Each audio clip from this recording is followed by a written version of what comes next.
we are going to discuss some basic English grammar, especially meant for the juniors, the beginners. Okay, let us start.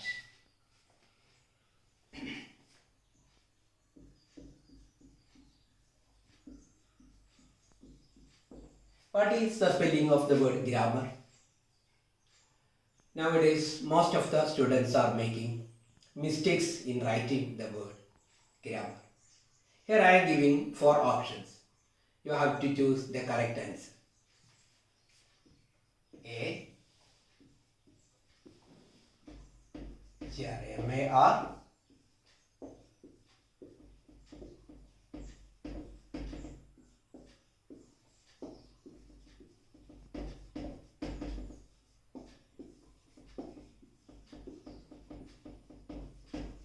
here I wrote 4 options. First one A, grammar, GRAMAR, B, GRAMMAR, and C, GRAMER, and D, GRAMMER. ഇതിൽ correct spelling എന്താണ് ഗ്രാമറിൻ്റെ? Correct spelling B ആണ്, option C. ഇനി ആരും ഗ്രാമറിൻ്റെ spelling തെറ്റിക്കാൻ പാടില്ല. Okay,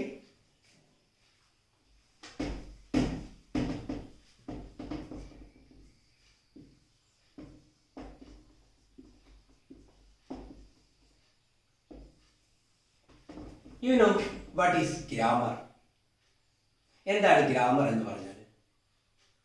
grammar എന്ന് പറഞ്ഞാൽ English ഗ്രാമറിൽ അതിനോട് ഒരു ഡെഫിനിഷൻ എന്ന് പറയുന്നത്, grammar is the science that deals with the correct use of language both in conversation and writing. സംഭാഷണത്തിലും എഴുത്തിലും ഭാഷ ശരിയായ രീതിയിൽ കൈകാര്യം ചെയ്യുന്ന ഒരു ശാസ്ത്രശാഖ തന്നെയാണ് ഗ്രാമർ എന്ന് പറയുന്നത്. ഓക്കെ, ഞാൻ നേരത്തെ പറഞ്ഞു നമ്മുടെ ക്ലാസ് വളരെ ബിഗിനേഴ്സിനുള്ള ഒരു ക്ലാസ്സാണ്. അതുകൊണ്ട് നമ്മൾ തന്നെ അക്ഷരങ്ങൾ തന്നെ തൊട്ട് ആരംഭിക്കുകയാണ്. Here, listen. How many letters are there in English language? We know there are 26 letters. Then, what are they? We know A, B, C, D, E, F, G, H, I, J, K, L, M, N, O, P, Q, R, S, T, U, V, W, X, Y, Z. എല്ലാവർക്കും നേരെ അങ്ങോട്ട് അറിയാം. ആർക്കെങ്കിലും reverse അറിയാമോ? Sir ഒന്ന് ശ്രമിച്ചു നോക്കാം. റിവേഴ്സിൽ ABCD ചൊല്ലുന്നതിന് പകരം സെറ്റ് ബൈ കൊണ്ട് ബാക്കിലേക്ക് ചൊല്ലാൻ ആർക്കെങ്കിലും അറിയാമോ? അല്ല പറയാൻ ആർക്കെങ്കിലും കഴിയാമോ? സാറ് പറയുന്നത് ശ്രദ്ധിക്കൂ. Set by X, WBUTS, RQPON, MLKJI, HGFEDCBA. അതൊന്ന് ട്രൈ ചെയ്ത് നോക്കാം. ഓക്കെ, ഞാൻ നിങ്ങളോട് പറഞ്ഞു കഴിഞ്ഞു. There are 26 letters in English language. They are called alphabet. They are called alphabet.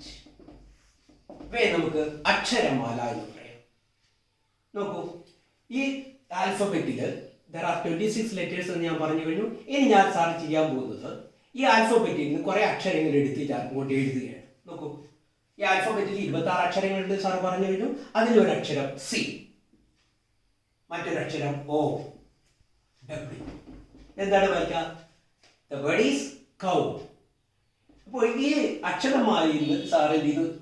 Sir pick out some letters and wrote it on the blackboard. That is COW. Then we got a word. Here, the word means a group of letters which gives complete meaning.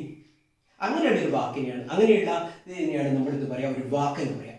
അക്ഷരങ്ങളുടെ കൂട്ടത്തെ C എന്നും O എന്നും W എന്ന വാക്കുകൾ കിട്ടിയപ്പോൾ എന്ത് ചെയ്യുന്നു? നമുക്കൊരു വാക്ക് കിട്ടി. അപ്പോൾ വാക്ക് എന്ന് പറഞ്ഞാൽ it is called a word അല്ലേ? അതിന് പറയാം, ഇംഗ്ലീഷ് പറയാം a word.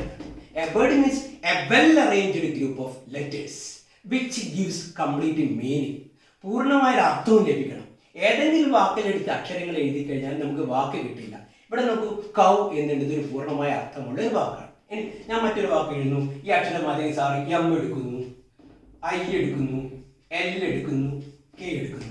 Then we got a word that is milk. അപ്പോൾ milk means, milk is a word. A word means a combination, a group of letters. Okay, that is a word. Then I am going to write some by using I am going to write a sentence by using some words. Okay, listen. Cow eats grass. Sir നേരത്തെ അക്ഷരങ്ങൾ കൂട്ടിച്ചേർത്ത് വാക്കുകൾ ഉണ്ടാക്കി. Sir ഈ വാക്കുകൾ ചേർത്തിട്ട് ഈ വാക്കുകൾ ഒന്നിച്ചെഴുതി. അപ്പോൾ നമുക്ക് എന്ത് കിട്ടി? We got a sentence. A word here, a sentence. S-E-N-T-E-N-C-E. കൗ എന്ന വാക്കും ഈറ്റ്സ് എന്ന വാക്കും ഗ്രാസ് എന്ന വാക്കും കൂട്ടിച്ചേർന്നപ്പോൾ നമുക്ക് എന്ത് കിട്ടി? ഒരു സെന്റൻസ് കിട്ടി. അപ്പോൾ നമുക്ക് സെന്റൻസിനും ഒരു ഡെഫിനിഷൻ ഉണ്ട്. A sentence is a group of words. നേരത്തെ ഞാൻ പറഞ്ഞു a word means a group of letters. Then a sentence means a group of words or a combination of words or a well-arranged group of words are called a sentence. Sentence എന്നതിൽ ഒരു നിർവചനം പറയാം. A sentence is a group of words or a combination of words which gives complete meaning or complete sense. പൂർണ്ണമായ അർത്ഥം ലഭിക്കുന്ന വാക്കുകളുടെ കൂട്ടത്തെയാണ് നാം എന്ത് പറയുക? വാചകം എന്ന് പറയുക. ഇതിനകം നിങ്ങൾക്ക് മനസ്സിലായി എന്ന് കരുതുന്നു. വേർഡ് എന്താണെന്ന് മനസ്സിലായി. വേർഡ് ഒരിക്കലും പറയാണ് അക്ഷരങ്ങളുടെ കൂട്ടത്തെ. A combination of words is called a word. A sentence means a combination of words. Okay? Then here I am going to write some sentences on the blackboard. These are a few examples of some sentences. I wrote 8 examples of sentences. See, first one is I love my parents.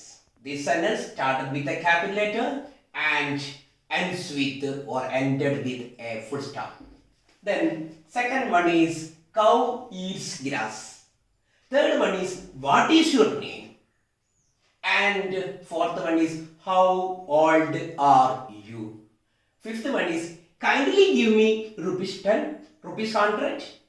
Please lend me your pen. Get out of the classroom. How beautiful the tree is. Here there are a few examples of some sentences. ഈ example എല്ലാം ഈ സെന്റൻസുകളെല്ലാം ഒരേപോലെയാണോ? Are these sentences are same type or are there any differences? See, first sentence, I love my parents. Started with a capital letter and ended with a full stop. Second one is cow eats grass. These are all the same type. These two sentences are same type, but fourth and fifth are different from 1 and 2. Okay, this what is your name? This question also, the sentence is also started with a capital letter and ends with a question mark. And these are also how old are you? ഒന്നും രണ്ടും പോലെയാണോ? മൂന്നും നാലും sentence അല്ല. ഇതേപോലെയല്ല, ഇത് വ്യത്യസ്തമാണ്. അതുപോലെ മറ്റൊരു സെന്റൻസ് ആണ് കൈൻഡ്ലി ഗിവ് മീ ₹100. ദയവായി എനിക്ക് 100 രൂപ തരുമോ? And please lent me your pen. എൻ്റെ പേന എനിക്കൊന്ന് കടം തരുമോ? ഇതിൽ നിന്ന് വ്യത്യസ്തമാണ് 5ഉം 6ഉം. എന്നാൽ ഏഴാമത്തെ സെന്റൻസ് എഴുതിയിട്ട് നോക്കൂ. Get out of the class room, go outside, stand up, stop talking, silent please.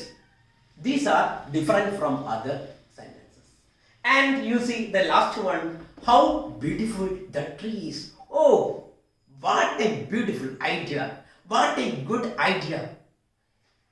And this sentence started with a capital letter and ends with an exclamation mark. ഇപ്പം തന്നെ നമുക്ക് മനസ്സിലായി എല്ലാ സെന്റൻസുകളും എല്ലാം ഒരേപോലെയല്ല. Sentences are different. ഇപ്പം നോക്കിക്കോ, 1, 2 sir പറഞ്ഞു ഒരേമാതിരിയാണ്. എന്നാൽ 3, 4 ഒരേപോലെയല്ല, 5ഉം 6ഉം ഒരേപോലെയല്ല, 7ഉം ഒരേപോലെയല്ല, 8ഉം ഒരേപോലെയല്ല. അപ്പോൾ സെന്റൻസുകളെല്ലാം ഒരേപോലെയല്ല. സാർ പറഞ്ഞു വരുന്നത് സെന്റൻസുകളെ എന്താക്കി തിരിച്ചിട്ടുണ്ട്? കുറെ വിഭാഗങ്ങളാക്കി തിരിച്ചിട്ടുണ്ട്. A sentence can be classified into generally 4 types. 4 തരത്തിൽ വാചകങ്ങൾ തിരിച്ചിട്ടുണ്ട്. 1-2 വാചകങ്ങൾ ഒരു സ്റ്റേറ്റ്മെന്റിനെ, ഒരു ഫാക്റ്റിനെ, ഒരു ഐഡിയയെ പ്രതിനിധാനം ചെയ്യുന്നു, ഒരു ഫാക്റ്റിനെ പ്രതിനിധാനം ചെയ്യുന്നു, ഒരു ഒപ്പീനിയനെ പ്രതിനിധാനം ചെയ്യുന്നു. ഈ സെന്റൻസിനെ നമ്മൾ പറയാ ഏത് ഗ്രൂപ്പിലാണ് പറയാ? അസർട്ടീവ് സെന്റൻസ് എന്നാണ് പറയാം. Assertive sentence or declarative sentence എന്നും കൂടി പറയാറുണ്ട്. Declarative.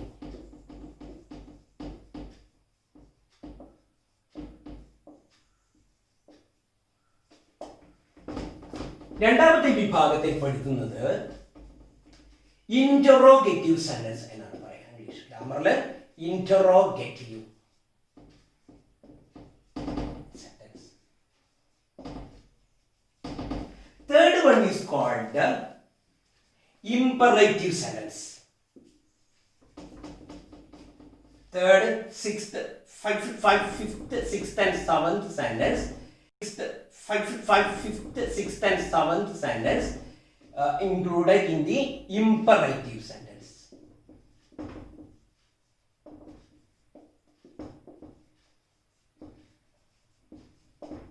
And last one, eighth one is included in the exclamatory sentence. Exclamatory sentence. ശ്രദ്ധിക്കാം, വാചകങ്ങളെ 4 തരത്തിലാക്കിയിട്ട് നമ്മൾ തിരിച്ചിട്ടുണ്ട്. A sentence can be grouped into or classified into or divided into 4 sections. First one is assertive sentence. Second one is interrogative sentence. Third one is imperative sentence. And fourth one is exclamatory sentence. ഇതുവരെ മനസ്സിലായെന്ന് തോന്നുന്നു. ഒന്നുകൂടി പറയാം. Sir പറയണ സെന്റൻസിനെ നമ്മൾ 4 തരം തിരിച്ചിട്ടുണ്ട്. Assertive sentence എന്നും, ഇന്ററോഗേറ്റീവ് സെന്റൻസ് എന്നും, ഇമ്പറേറ്റീവ് സെന്റൻസ് എന്നും, എക്സ്ക്ലമേറ്ററി സെന്റൻസ് എന്നും തരംതിരിച്ചിട്ടുണ്ട്. ഇനി നമുക്ക് ഓരോന്നും എന്താണെന്ന് നമുക്ക് let us analyze each type of sentences. Okay. I already told you that a sentence can be classified into 4. That is a assertive sentence.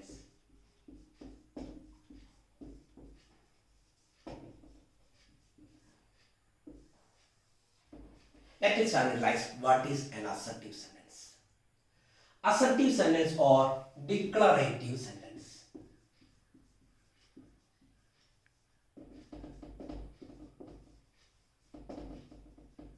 ഇതെന്താണെന്ന് നമുക്ക് മനസ്സിലാക്കാം. ഒരു സാധാരണ സെന്റൻസിനെയാണ് നമ്മൾ എന്ത് പറയാ? ഒരു അസർട്ടീവ് സെന്റൻസ് എന്ന് പറയാം. An ordinary sentence. An assertive sentence means it reveals a fact or a statement. ഒരു പ്രസ്താവനയെ കുറിക്കുന്ന ഒരു പദത്തെയാണ് നാം എന്ത് പറയാ? ഒരു അസർട്ടീവ് സെന്റൻസ് എന്ന് പറയാം. നോക്കൂ, I love my parents.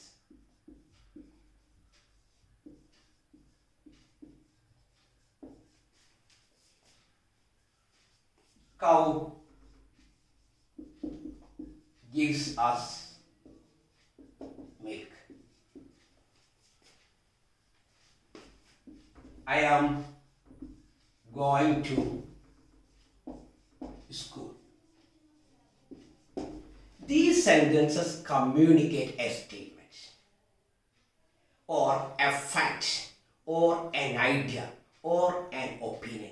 ഇത്തരം വാചകങ്ങളെ നാം അസർട്ടീവ് സെന്റൻസ് എന്ന വിഭാഗത്തിലാണ് പെടുക. അസർട്ടീവ് സെന്റൻസിന്റെ പ്രത്യേകത starts with a capital letter and ends with a full stop. ഒരു സാധാരണ പറയുന്ന വാചകങ്ങൾ അത് പോസിറ്റീവ് ആവും നെഗറ്റീവ് ആവും. മറ്റൊരു എക്സാമ്പിൾ നോക്കൂ. We do not like to play hockey. ഇവിടെ ഞാൻ നെഗറ്റീവ് ആണ് സെന്റൻസ് വെച്ചത്. Both positive and negative sentences are includes in the assertive sentence. സാധാരണ പറയുന്ന എല്ലാ വാചകങ്ങളെയും നമ്മൾ എന്താണ് പറയാറുള്ളത്? അസർട്ടീവ് സെന്റൻസ് എന്ന് പറയാം. ചുരുക്കി പറയാം, assertive sentence which gives a statement. All these sentences are giving a statement. Okay, an assertive sentence is a statement. Then we are going the next type of sentence, that is interrogative sentence. മനസ്സിലായി തോന്നുന്നു. Assertive sentence എന്ന് പറഞ്ഞാൽ ഒരു സാധാരണ sentence ആണ്. Sir 4 example എഴുതിയിട്ട് ഇതെല്ലാം നിങ്ങൾ നോട്ട്ബുക്കിലേക്ക് എഴുതണം.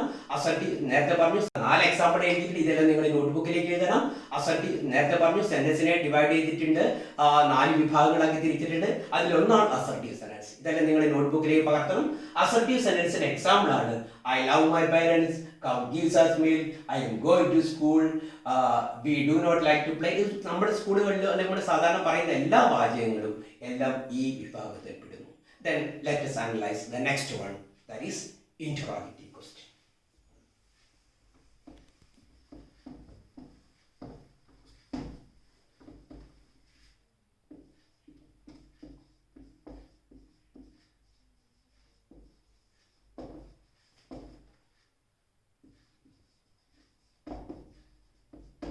Interrogative sentence.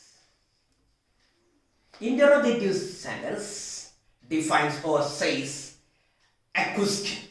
It reveals a question. നേരത്തെ അസർട്ടീവ് സെന്റൻസ് സ്റ്റേറ്റ്മെന്റിനെ പ്രതിനിധാനം ചെയ്താണെങ്കിൽ it refers a question. It refers a question. An example: how old are you?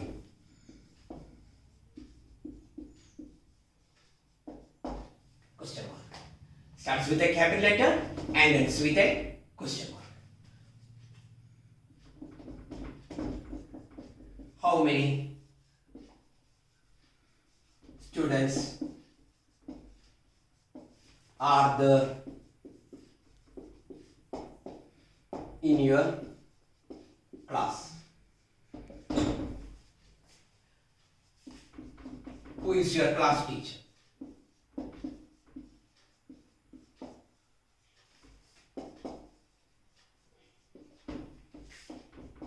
Are you happy?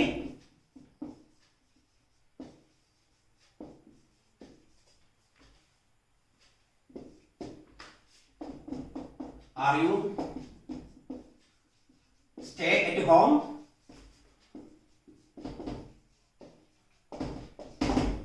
ഇതെല്ലാം ഇന്ററോഗേറ്റീവ് സെന്റൻസിനെ സൂചിപ്പിക്കുന്നു.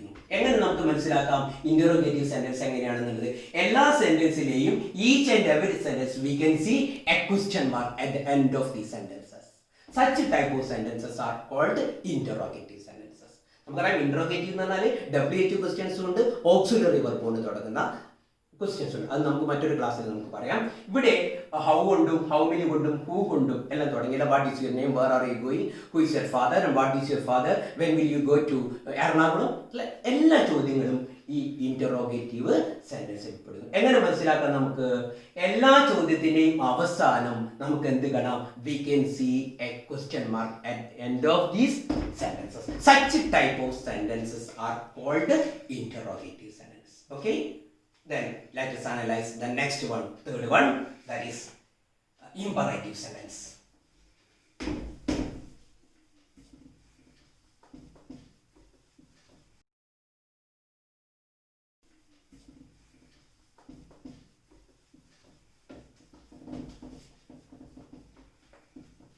Imperative sentence.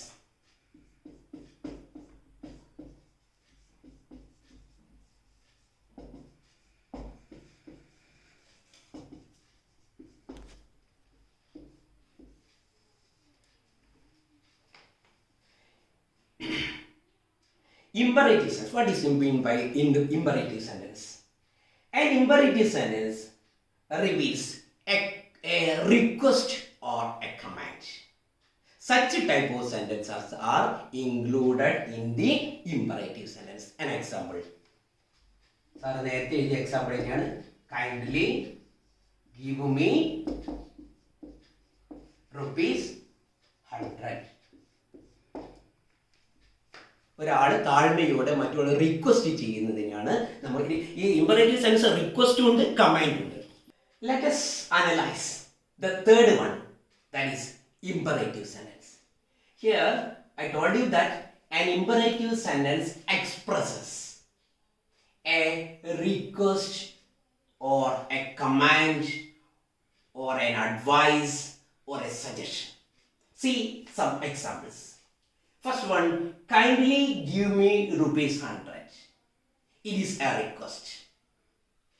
And please lend me your pen. താങ്കളുടെ പേന ഒന്ന് കടന്നു തരാമോ? അത് ഒരു റിക്വസ്റ്റ് വിഭാഗത്തിൽപ്പെടുന്നു. Kindly mercy upon the COVID patients. COVID രോഗികളോട് നമുക്ക് ഒരു സഹതാപം ഉണ്ടാവണം, അവരോട് മേഴ്സി കാണിക്കണം. അത് നമ്മുടെ ഒരു സജഷനാണ്. And next one, stay safe at home. ഇപ്പോൾ നമ്മൾ കോവിഡ് കാലത്ത് നമ്മൾ സ്ഥിരമായിട്ട് ഉപയോഗിക്കുന്ന പദമാണ് സ്റ്റേ സേഫ് അറ്റ് ഹോം. നമ്മൾ സേഫായിട്ട് വീട്ടിലിരിക്കുക. ഇതൊക്കെ തന്നെ എന്തിനെ കാണിക്കുന്നു? ഒരു സജഷനെ, ഒരു അഡ്വൈസിനെ കാണിക്കുന്നു, അല്ലെങ്കിൽ ഒരു നിർദ്ദേശത്തെ കാണിക്കുന്നു. ഇത്തരം വിഭാഗങ്ങളൊക്കെ തന്നെ ഈ ഇമ്പറേറ്റീവ് വിഭാഗത്തിന്റെ ഒന്നാമത്തെ വിഭാഗമായിരിക്കുന്ന റിക്വസ്റ്റിൽ വരുന്നു. എന്നാൽ സി ദ നെക്സ്റ്റ് 3 സെന്റൻസസ് ഇതേപോലെയാണോ? Shut the door, open the window, stop talking, what nonsense you are doing. So such sentences are included in the command position. These sentences expresses a command or an order. Such type of sentences are included in the imperative sentences. Okay, മനസ്സിലായെന്ന് കരുതുന്നു. Imperative sentence എന്ന് പറഞ്ഞാൽ 2 വിഭാഗമുണ്ട്. ഒന്ന് റിക്വസ്റ്റും കമാൻഡും വരും. ഇതിൽ ഒന്നാമത്തെ റിക്വസ്റ്റും സജഷനും അഡ്വൈസും എല്ലാം ഈ വിഭാഗത്തിൽപ്പെടുന്നു. അതുപോലെ തന്നെ മറ്റൊരു ഓർഡർ ചെയ്യുക, ഒരു എന്ത് ചെയ്യുക, കമാൻഡ് ഓർ ഓർഡർ. അതാണ് shut the door, open the. അത് നമുക്ക് ഒരു വോയിസ് തന്നെ അത് നമ്മൾ എക്സ്പ്രസ് ചെയ്യാറുണ്ട്. ഇത്തരം സെന്റൻസുകളെ നമ്മൾ ഇമ്പറേറ്റീവ് സെന്റൻസ് എന്ന് പറയുന്നു.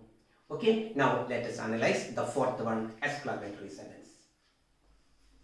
ഈ സെന്റൻസിന്റെ പ്രത്യേകത, ഈ സെന്റൻസ് സ്റ്റാർട്ട് ചെയ്യുന്നത് ക്യാപിറ്റൽ ലെറ്ററിലാണ്, എൻഡ് ചെയ്യുന്നത് ഒരു ഫുൾ സ്റ്റോപ്പിലാണ്. നേരത്തെ അസർട്ടീവ് സെന്റൻസ് പോലെ തന്നെയാണ്.